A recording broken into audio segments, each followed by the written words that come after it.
نحمدہ ونصلی ونسلم علی رسولہ الکریم اما بعد۔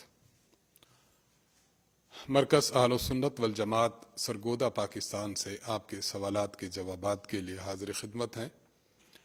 جو احباب ہمیں اپنے سوالات بھیجنا چاہیں ہمارا ای میل ایڈریس نوٹ فرمائیں: markaz.edu87@gmail.com markaz.edu87@gmail.com۔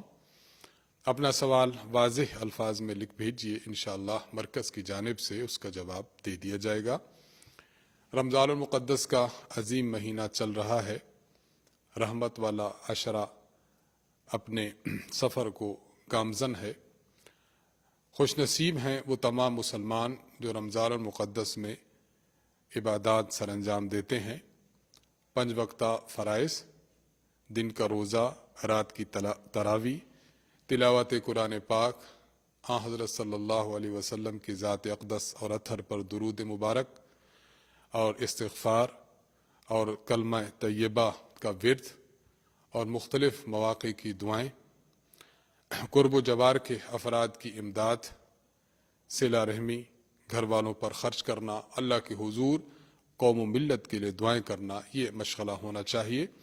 اللہ تعالی ہمیں رمضان المقدس کی عبادات زیادہ سے زیادہ کرنے کی توفیق بخشے اور اپنے فضل و کرم سے انہیں قبول بھی فرمائے۔ تمام سننے والے بہن اور بھائیوں سے یہی گزارش ہوگی کہ رمضان المقدس کی ہر گھڑی کو قیمتی سے قیمتی بنائے۔ کوئی ایسا لمحہ ہماری اس رمضان سے اور پوری زندگی سے خالی نہ ہو، زندگی میں نہ آئے جو یاد الہی سے خالی ہو، اس لیے زیادہ سے زیادہ عبادات کا اہتمام کرنا چاہیے۔ شروع کرتے ہیں ہم آج کے سوالات سے۔ پہلا سوال ہمیں بھیجا ہے شاہد اقبال صاحب نے سوات سے۔ آپ پوچھتے ہیں کہ فطرانہ کی رقم کتنی ہے، اس کی تفصیل کیا ہے؟ دیکھیے، فطرانہ کی رقم معلوم کرنے کے لیے قاعدہ سمجھ لیجئے کہ اگر کوئی شخص فطرانہ دینا چاہتا ہے تو فطرانہ میں گندم 1.25 کلو، تقریباً 2 کلو، اس کے علاوہ باقی جو اجناس ہیں کھجور، کشمش اور جو، یہ 3.5 کلو۔ اگر آپ جنس دینا چاہتے ہیں، گندم ہے، کھجور ہے، جو ہے، کشمش ہے، جنس دینا چاہتے ہیں تو پھر یہی مقدار دیں جو ہم نے عرض کر دی ہے۔ اور اگر آپ قیمت دینا چاہتے ہیں تو پر اب مارکیٹ ویلیو کے اعتبار سے ان چیزوں کی اتنی مقدار کی قیمت کسی مستحق اور فقیر کو دے دیجئے تو آپ کا صدقۃ الفطر ادا ہو جائے گا۔ محمد عدنان اصغر صاحب سوال کرتے ہیں کہ کیا روزے کی حالت میں سر پر مالش کر سکتے ہیں؟ جی ہاں، روزے کی حالت میں سر پر مالش کی جا سکتی ہے، اس سے روزے پر کوئی فرق نہیں پڑتا۔ قاری محمد مبین صاحب مظفر نگری، صوبہ یوپی الہند، آپ سوال پوچھتے ہیں: السلام علیکم مفتی صاحب۔ وعلیکم السلام ورحمۃ اللہ وبرکاتہ۔ آج ایک چونکانے والا سوال آیا ہے، اللہ تبارک و تعالی خیر کرے۔ حضرت سوال یہ ہے کہ ایک شخص رات کو جنبی ہوا اور اس نے لاپرواہی سے بنا غسل کیے سحری کی اور نماز بھی نہیں پڑھی اور پھر ویسے ہی ناپاکی میں سو گیا اور پھر صبح اٹھ کر غسل کیا تقریباً 8 بجے، تو حضرت روزہ کا کیا حکم ہے؟ روزہ ہوا یا نہیں؟ جواب جلد دیں حضرت، مہربانی ہوگی۔ اس حوالے سے یہ بات سمجھیں کہ اگر کسی شخص کو جنابت لاحق ہو چکی ہے رات کو اور وہ حالت جنابت میں ہی سحری کھاتا ہے، روزہ رکھتا ہے، تو حالت جنابت میں روزہ رکھنا درست ہے، روزہ تو ہو جاتا ہے۔ البتہ اس پر لازم ہے کہ شخص نماز سے پہلے اپنے آپ کو پاک کر لے اور غسل کر لے۔ انہوں نے گناہ در گناہ کیے ہیں۔ نمبر 1، ان کو چاہیے تھا کہ یہ نماز فجر سے پہلے غسل کر لیتے تاکہ غسل کر کے نماز پڑھے۔ ایک تو غسل میں حد درجہ تاخیر کی کہ نماز کا وقت گزر گیا، اور دوسری بہت زیادہ ان سے غفلت اور گناہ یہ ہوا کہ انہوں نے صبح کی نماز ترک کر دی اور حالت جنابت ہی میں سوئے رہے۔ یہ گناہ در گناہ کے مرتکب ہوئے ہیں، ان پر توبہ اور استغفار لازم ہے، اور انہوں نے غسل تو کر لیا، اب ان پر چاہیے کہ یہ فجر کی نماز قضا کریں اور اللہ تعالیٰ کے حضور استغفار اور توبہ کریں اور آئندہ ایسا کام ارتکاب کرنے سے